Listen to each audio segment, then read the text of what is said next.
आमिर लियाकत मौत वाक़ई एक कत्ल था या तबई मौत थी। आमिर लियाकत की मौत का मामला अभी तक हल ना हो सका। आमिर लियाकत के पूरे जिस्म के एक्सरे किए गए हैं, जिसमें जिस्म की मुख्तलिफ हड्डियाँ फ्रैक्चर हैं, बिलखुसूस पसली और हाथ की हड्डियाँ भी टूटी हुई थीं।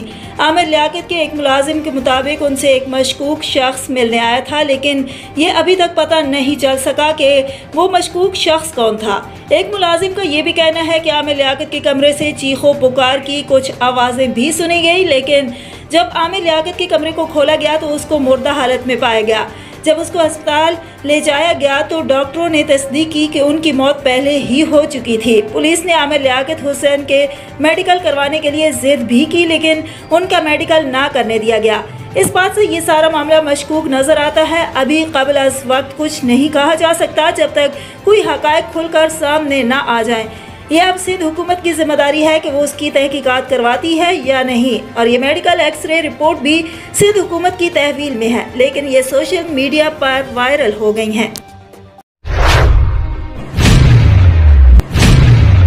Pakistan Peoples Party ladies wing Mirpur Khas की जनरल सेक्रेटरी अजमीना चांडिया और deputy information secretary ladies wing Mirpur Khas Najma Lashari, उम्मीदवार बरावास चेयरमैन शान अली लाशारी, सीनियर नायब सदर taluka Shujabad Peoples Youth Organisation Zain Hussain Bhutto की बादियाती इंतखाबी मुहिम के सिलसिले में जलोरी आमद मुख्तलिफ इलाके विजिट करके तीर पर ठप्पा लगाने का पैगाम दिया। इस मौके पर मालिक मुगल रमीज राजपूत, एहसान लाशारी, रजब खास खेली, मुबीन भट्टी भी साथ थे।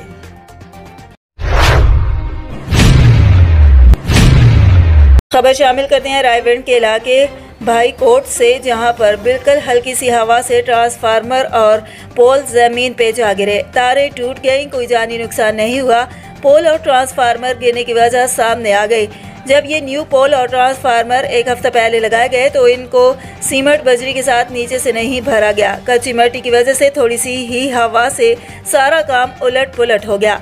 वापडा की इस नाअहली से कोई जानी नुकसान भी हो सकता था, जो होते होते बच गया, लेकिन वापडा की नाअहली से गवर्नमेंट का काफ़ी नुकसान हो गया है। जिम्मेदारान के खिलाफ आला हुकाम नोटिस ले, ये कहना है आवाम का।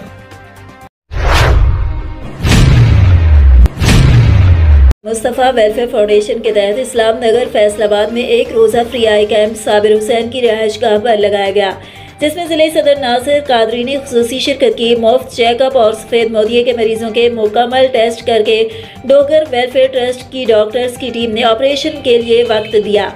मीडिया से गुफ्तगू करते हुए नासिर कादरी ने कहा कि चेयरमैन डॉक्टर खालिद हुसैन की ज़ेर क़यादत पूरे हफ्ते का कैंपस का शेड्यूल जारी कर दिया गया है। आज इस्लाम नगर में अच्छी खासी तादाद में सफ़ेद मोतिये के मरीजों का चेकअप किया गया है।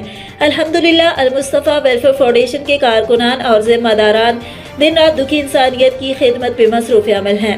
अल मुस्तफ़ा वेलफेयर फाउंडेशन पूरे पाकिस्तान में अपनी खिदमात का दायरा कार वसी कर रही है। इतवार को जंग की दूर दराज आबादी 18,000 हेड ट्रेमों पर कैंप लगाया जाएगा।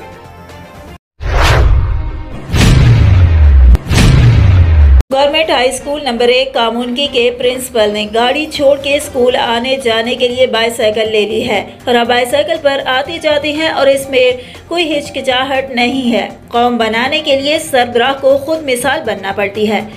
जी नाजरीन, आपको एक बार फिर आगाह करें कि गवर्नमेंट हाई स्कूल नंबर 1 कामुनकी के प्रिंसिपल ने गाड़ी छोड़ के स्कूल आने जाने के लिए बाईसाइकिल ले ली है और अब बाईसाइकिल पर आते जाते हैं और इसमें कोई हिचकिचाहट महसूस नहीं करते। कौम बनाने के लिए सरबराह को खुद मिसाल बनना पड़ता है।